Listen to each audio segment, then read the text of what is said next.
You want to buy a house and you want to get shopping? Your very first step is to talk to a great loan originator.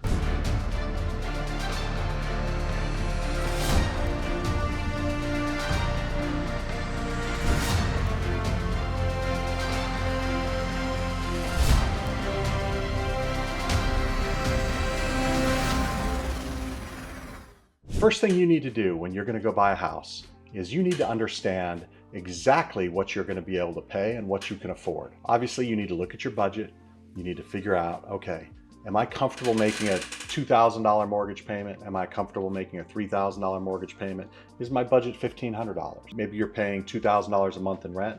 Remember that with a home, you have other issues, other things that could potentially pop up, whether it's, you get a leak or you get, the refrigerator goes out or something. You can't just call your landlord and say, hey, I need you to come fix the refrigerator. You're going to have some reserves and some money to pay for those types of things. If your budget is $2,000 to rent, maybe you want to lower that down a little bit in order to really plan for those unforeseen expenses that come with home ownership. Once you've kind of figured that out and you go, okay, I think our budget is going to be X. Now, before you go out looking at houses and finding a realtor and doing all those things, you need to figure out how much money can I afford? How much can I get qualified for? It really doesn't matter what type of loan you're eligible for. The very first step is going to be to talk to a mortgage loan officer. So you pick up the phone, you call your trusted mortgage advisor, and you say, hey, I want to buy a house. Here's what we're going to do. We're going to talk through your current financial situation. We're going to discuss your income. We're going to discuss your assets. We're going to make sure you have enough money for closing costs. And now with the new rules, we need to double check and make sure that you have enough money to pay for your buyer agent as well. So those are things you're going to want to talk to your loan officer about. So what we're going to do, we're going to go through that. We're going to talk income. We're going to talk assets. I'm going to have a discussion with you about, what are your goals? What are your 5-year goals? What are your 10-year goals? Then we'll kind of figure out, based on your background, based on where you want to go, based on your overall financial picture, we're going to decide, okay, here's the type of loan that's going to be best for you. We're going to build that file. We're going to put all that information in. We're going to pull a credit report. And we're going to take a look at things. A lot of times, we'll talk to somebody and we go, okay, based on what you say your budget is and what you want to spend, a lot of times it's like, okay, cool, you're good, no problem at all. Sometimes though, we'll look at things and maybe the credit score is a little bit on the low side or something like that. And we're going to look at the credit report and we're going to go, wait a minute, you know what? You're going to be in much better shape if you're not in a rush to purchase a home. Maybe you're going to be better shape and get a much better deal if you can raise your credit score by 10, 20, 30 points. And then we can look at that and go, okay, here's how you're going to do that. You need to pay down this credit card. You need to pay this off. And then the other thing is we're looking at all the numbers and going, okay, you can afford, I can get you qualified for a $3,500 payment. Maybe you're looking at a house where the payment's going to be $4,000. Okay, well, what do we need to do? Do we need to move some things around? Do we need to reshuffle your debt in order to get those Tetris puzzle pieces to fit together? That's one thing that I've always loved, is being able to take all the different financial pieces and put those things together and figure out exactly what you're going to need to do to get into the house you want. Maybe it's your dream house, maybe it's your retirement house, maybe it's your first house. Now, once we've put the whole loan together and we have the full picture, we have your full financial picture, we've got your family picture, we know what your long-term goals are. We know what your short-term goals are. Kind of know what the job situation is. Then I'm going to collect up documents. And so if you said you make, $5,000 a month, I'm going to get pay stubs that prove you get $5,000 a month. I'm going to get your W-2s. If you told me you had $25,000 in the bank account, I'm going to get that bank statement. We're going to prove that. I may need you to show me your 401k and give me a statement there so we have additional assets that makes your file stronger, so that when the underwriter looks at it, they're gonna have a really true picture of what your financial situation is. Once we've done all that, we collect all the requisite documents.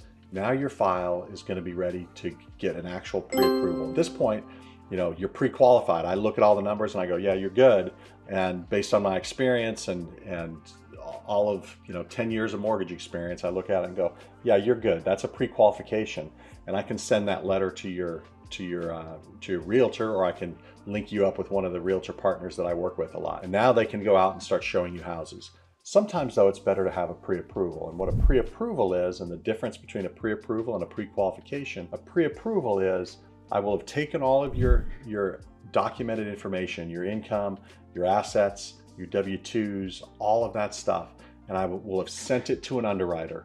and I will have an underwriter do actually a full underwrite on your file. They do everything except for all of the property stuff because you haven't identified a property yet, but they're going to go through and they're going to underwrite your credit situation and your income situation and basically go, yep, thumbs up, you're good to go. So that's what a true pre-approval is. Here are the nightmares. The nightmares are, I see all the time.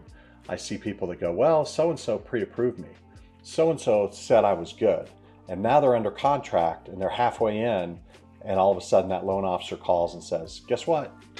Your loan's denied. Why is that? How could that possibly be? I thought I was pre-approved. Well, guess what? You weren't pre-approved. It was a loan officer that maybe didn't have very much experience and maybe the type of loan they were doing or that you're doing. So there's a lot that goes into that, right? You have to have absolute trust in your loan officer. Your loan officer has to know what they're doing. And if they say you're pre-approved, by golly, that should have gone to an underwriter and it should have been actually underwritten, and none of this stuff should pop up. Are there things that pop up in a loan process that are completely out of anybody's control? Sure. But for the most part, you should never run into the situation where a loan is getting denied middle of the process and now potentially your earnest money is at risk. The money you've spent on inspections, the money you've spent on an appraisal, all of that stuff goes out the window because you didn't work with somebody that knew what the heck they were doing. Work with somebody that knows what they're doing. Get into the loan process early. Make sure that you've gone through and you've documented everything, that your loan officer has all the information that they're going to need. Make sure you have that up front before you go with the realtor and start looking at houses. That's how you stay out of trouble. That's how you're going to get into a house. And it's really not a daunting process. I mean, in most cases, I'll tell you the documents we need are generally, let's say you're a W-2 employee. I'm going to need your last 2 W-2s. I'm going to need 2 months of bank statements that shows your closing costs and potentially your realtor agent commission that you're going to pay.